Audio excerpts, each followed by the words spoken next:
봅시다. 일단 최근에 매매했던 게 어떻게 되냐면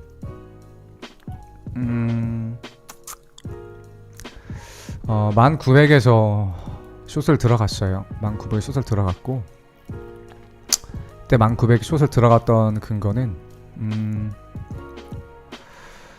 자 보시면 전에 이제 12500 찍고 9800 찍고 반등 왔었죠. 근데 이때 왜 숏이 들어갔냐, 저는 처음부터 이렇게 ABC로 떨어진 다음에 올라 반등 왔다가 다시 이 그림을 생각을 하고 있었어요. 이렇게 떨어질 걸. 저는 여기가 끝이 아니라고 생각을 해요. 그래서 여기서 롱으로 스위칭했었고, 원래 사실 롱을 먹으려고 했었다가 여기서 잠깐 숏 봐서 밑에서 롱 타고 다시 올라가려다가 손절 나가긴 했었지만, 어쨌든 이 그림을 원래 예전부터 보고 있었었고, 여기서 이제 보시면 그 전에 여기가 아주 중요한 넥라인이었어요. 넥라인 떨어졌을 때 계속 지지 받았던 구간이거든요. 그 다음에 여기가 왜 넥라인이냐, 헤드앤숄더 패턴이 비트코인에서 잘 안 나오는데 이때 나왔어요. 그렇죠? 헤드앤숄더에는 중요한 게 뭐냐면, 이 모양이 나온다고 해설됐다, 지옥 간다? 절대 아니에요. 한 가지 말씀드리면, 이런 차트 패턴들은 어떻게 적용해서 쓰는 거냐면, 이 넥라인에서 지지받고 상방 갈 수도 있거든요. 이러면 여기서 숏하면 정고점 뚫릴 때까지 숏 홀딩하고 있었어야 돼요. 그렇기 때문에 넥라인이 돌파됐을 때 패턴이 완성되면서 하방으로 간다고 생각하시면 돼요. 그렇지 않았던 대표적인 패턴을 말씀드릴게요.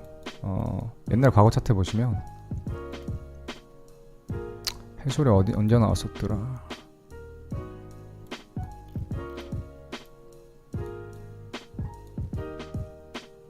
이제 하도 나도 고인물인가봐.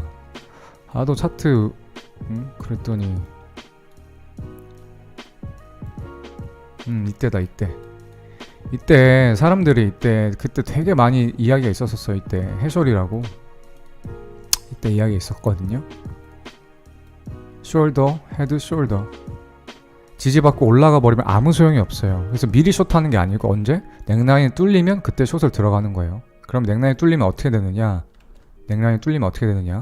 헤드 크기만큼 떨어져요. 헤드앤숄더 패턴이 완성돼서 넥라인이 뚫리면 헤드 크기만큼 떨어진다고. 어디? 이렇게 헤드 크기만큼. 이렇게 헤드 크기만큼. 지금 넥라인이 패럴이니까 이렇게 그어야겠네. 헤드 크기만큼. 그러면 얼마냐? 헤드 크기만큼 그으면 보세요. 9800이에요. 그래서 제가 여기 깨지면 넥라인이 깨지는 거고, 9800까지 간다고 미리 여기서 숏하면서 예측을 했던 게 그런 이유예요. 반대로 지금 반등이 오는데 이 넥라인이 까지 가니까 여기가 뭐가 돼요? 다시 강력한 지지대였다가 그것이 뚫리고 나니까 강력한 저항점으로 변하게 돼요. 그래서 여기서 저항을 받게 되죠.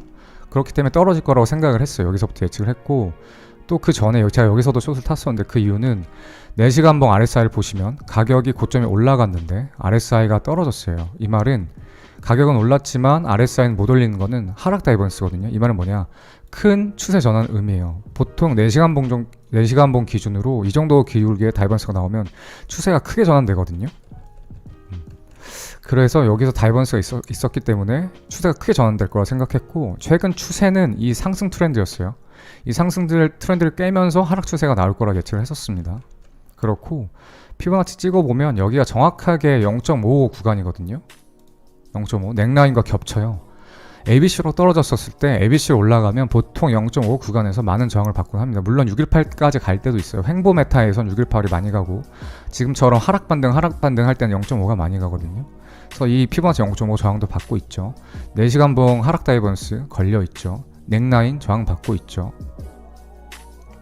그래서 여기서부터 숏이라고 생각을 했는데, 좀 이거를 30분봉 정도로 쪼개서 보시면 떨어질 때 임펄스가 나왔어요. 1, 2, 3, 4, 5 뭐냐, 고점 찍고 임펄스 나오면 뭐다?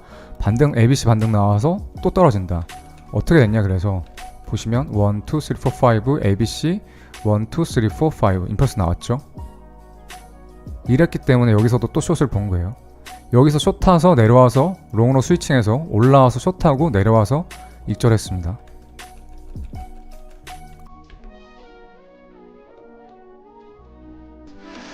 지금 이제 고민되는 건 그래서 두 개예요.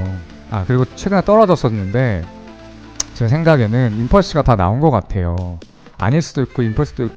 시나리오 두 가지를 말씀드릴게요. 저도 헷갈리는데 대응을 할 거예요. 두 가지가 있는데 뭐냐면 일단은 제가 맨 처음 큰 그림 봤던 거는 이거예요. 자, ABC로 떨어져서 ABC로 올라가서 결국에 이렇게 떨어진다는 거였거든요. 보시면 여기 또 넥라인이 있어요. 숄더, 헤드, 숄더 넥라인이 있어요. 그래서 여기가 깨지면 헤드 크기만큼 떨어지기 때문에 좀 많이 빠질 것 같아요. 최소 진짜 못 가도 9천 초반 아니면 8천 초반 볼 수도 있거든요. 이 생각을 하고 있고, 이 생각이 또 근거와 뒷받침이 되는 게 여기서 임펄스가 나왔죠. 1, 2, 3, 4, 5. 이 말은 반등 나왔다가 재차 하락이 이어질 가능성이 있다는 거예요. 어떻게 임펄스가 1, 2, 3, 4, 5 이렇게 이러면 8천 중반까지 오겠죠. 이럴 가능성이 있고, 다만 지금 한 가지 찝찝한 게 딱 하나 찝찝한 게 있는데 정확하게 차트를 분석해보면 어디가 찝찝하냐, 크게 보면 임펄스거든요. 1, 2, 3, 4, 5, 1, ABC 2, 1, 2, 3, 4, 5, 3, ABC 3, 그 다음에 5 같은데 마지막 5파가 이상해요. 보시면 ABC 나오고 ABC로 떨어졌거든요. 이거는 차트 좀만 보시는 분들은 알고 계실 거예요. 지금 다 ABC로 떨어졌다고 보고 계셔야 돼요. 이걸 분명히 인지를 하고 계셔야 돼요. 그럼 이게 뭔 말이 되느냐, 이 가능성이 있다는 거죠. ABC가 1, 2, 3, 4, 5가 아니고 ABC 1, 2, 3, 4, 5로 ABC의 엔딩 다이아고널이 나올 수 있다는 거죠. 그리고 여기서 지지받고 반등이 다시 나오는 거예요. 그 가능성이 있다는 거예요. 왜? 떨어지고 ABC로 떨어지기 때문에. AB 1, 2, 3, 4, 5 반등. 이러면 또 여기서 두 갈래로 나눠요. 어떻게?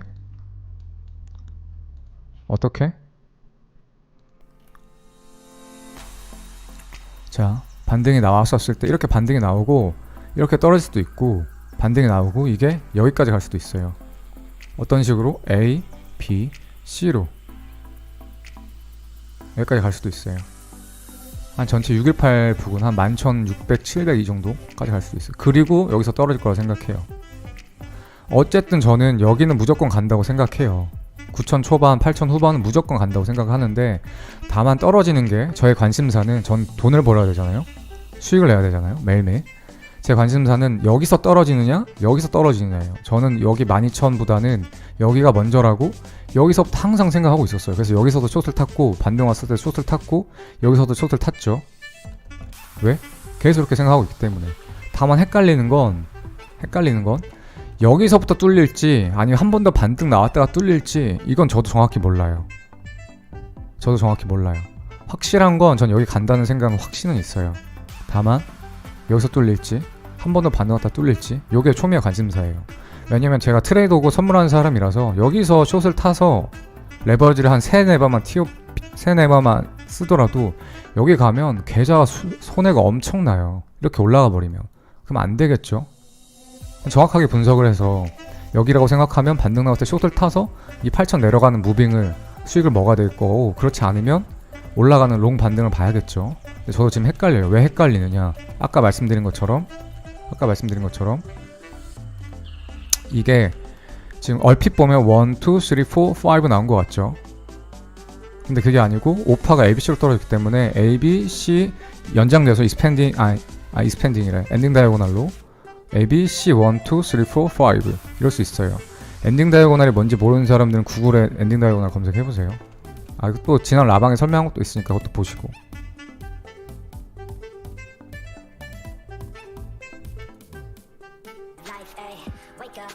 이게 엔딩 다이아고널인지 아닌지 보려면 여기가 지금 마지노선이거든요. 거의 여기서 한 번 더 올라온다고 하면 점점 이게 각이 벌어지면서 엔딩 다이아고널이 아닐 가능성이 되게 높아져요. 그래서 반등의 크기를 보면 돼요. 지금 뭐냐, 여기서 한 번 더 이 상태로 줄줄 세다가 급하락이 나와서 이 밑에 추세선 맞고 반등이 또 나와서 RSI가 이렇게 그려져서 두 번 이렇게 나온다. 이러면 이거는 ABC 하락일 가능성도 염두에 둬야 되고, 그러면 반등 나왔었을 때 헷갈려져요. 어떻게? 추가 하락을 위한 반등인지 꾸준한 상승을 위해서 나온 반등인지 여기서부터는 정말 헷갈려요. 그땐 알 수가 없어요. 이때 만약에 반등 나올 때 임펄스가 나온다고 하면 상승을 위한 반등이다라고 할 텐데 임펄스가 안 나와주고 ABC 반등 나오면 진짜 헷갈려. 이건 파동 분석하는 사람으로서 알 수가 없기 때문에 자신있게 롱숏 들어가기 힘들어요. 어쨌든 그런 상황도 예측이 되고, 그렇지 않고 만약에 여기서 이대로 올라간다. 그럼 뭐야? 엔딩 다이아곤은 아니죠? 엔딩 다이아곤은 뭐야?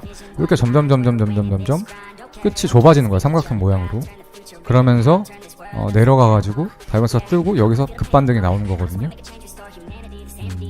여기서 그래서 제가 원하는 건, 만약에 제가 원하는 건 이대로 쭉 올라온다라고 하면 저는 이제 피보나치 382 구간이 이 정도 되거든요. 한 382부터 쇼각을 슬슬 잴 거예요. 이때부터 쇼각을 슬슬 잴 거예요. 그러면 이때부터 떨어지거나 아니면 A, B, C 나와서 한 0.618까지 갔다가 떨어지거나 하거든요. 그래서 여기서 반등이 여기까지 와주면 너무 베스트 시나리오예요. 왜? 올라오면 쇼 치면 지옥 가니까. 또는 쇼 치면 떨어졌다가도 다시 반등 올 수 있지만 떨어지는 거 1차 2절 날리고 올라오면 또 쇼 치면 돼요. 나야 좋지. 이런 식으로 하면 되거든요. 그래서 초미의 관심사는 뭐냐면 마지막 이 파동이 ABC 파동 떨어진 거냐 또는 임펄스로 떨어진 거냐를 명확하게 하는 거예요. 명확하면 다음 분석, 다음 차트 어떻게 매매할지 시나리오가 완벽하게 퍼즐이 맞춰집니다. 일단 분석 여기까지 하면 될 것 같고, 9천까지 하락으로 보는 이유, 좋은 질문이네. 보시면 두 가지 이유가 있는데, 첫 번째는 아주 개별 종목, 호재가 아주 좋은 개별 종목들은 빠른 상승, 빠른 조정, 조정 없는 상승이 가능한데, 비트코인은 시가총액이 암호화폐에서 압도적으로 1위고 제일 무거워요. 그리고 아시겠지만 비트코인은 종합주가지수 같은 거예요. 비트코인이 떨어지면 알트코인도 떨어지고, 비트코인이 오르면 알트코인도 올라요. 아시겠지만 비트코인이 시장 장세를 이끌어요. 종합주가지수거든요. 그런데 이런 종합주가지수들은 특징이 있어요. 뭐냐? 가격이 상승했을 때 조정을 하게 된다면 그 조정이 충분한 조정을 한다. 충분하다는 거는 두 가지가 있는데, 첫째, 가격적으로, 둘째, 시간적으로. 그래서 과거 비트코인 차트들을 돌려보시면 또는 종합주가지수 차트들을 보시면 최근에 나스닥이 조정 없이 너무 오르긴 했는데 그건 약간 이례적인 현상이고, 통계적으로 봤을 때 높은 수치의 확률은 아니고, 통계적으로 봤을 때 높은 수치의 확률로 충분한 가격 조정과 시간 조정을 거치거든요. 그게 일반적이에요. 비트코인 차트도 마찬가지고, 과거 비트코인 차트를 보시면 알 수 있어요. 그런데 비트코인이 이렇게 임펄스로 올라왔거든요. 1, 2, 3, 4, 5 오른 기간이 3월부터 한 8월까지 거의 6달에 가깝게 올랐어요. 그 다음에 3,000달러 후반부터 12,000 후반까지 거의 한 9,000달러가 올랐어요. 그런데 조정을 했는데 12,500부터 조정을 했는데 9,800까지 했죠. 조정을 1,800달러 정도 했어요. 기간을 얼마냐? 한 2주 정도 했어요. 근데 6개월 상승을 한 거에 비해서 2주는 굉장히 짧은 기간의 조정이에요. 어떻게 아냐? 과거 차트 돌려서 통계 내보면 알아요. 가격적으로도 피보나치를 찍어보면 고점 저점 대비 618 조정도 안 줬어요. 물론 초강세장에서는 618 조정 없이 그냥 상승하는 경우도 있긴 합니다. 있긴 하기 때문에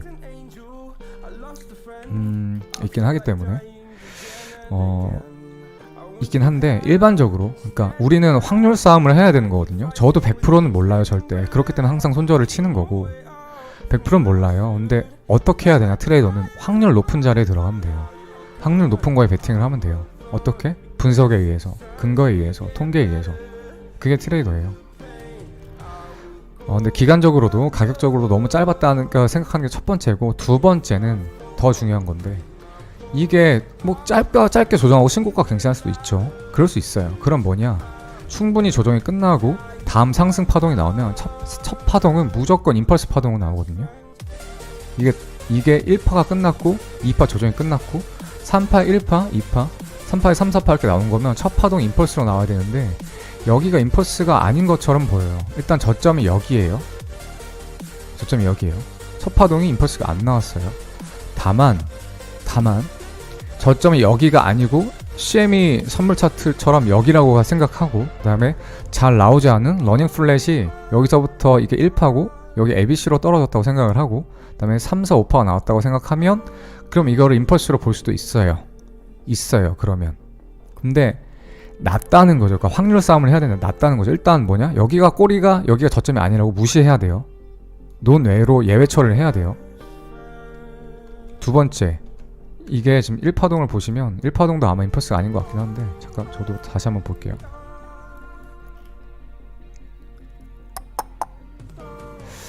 여기도 조금 애매하긴 한데 여기도 이렇게 해석을 해야 되거든요.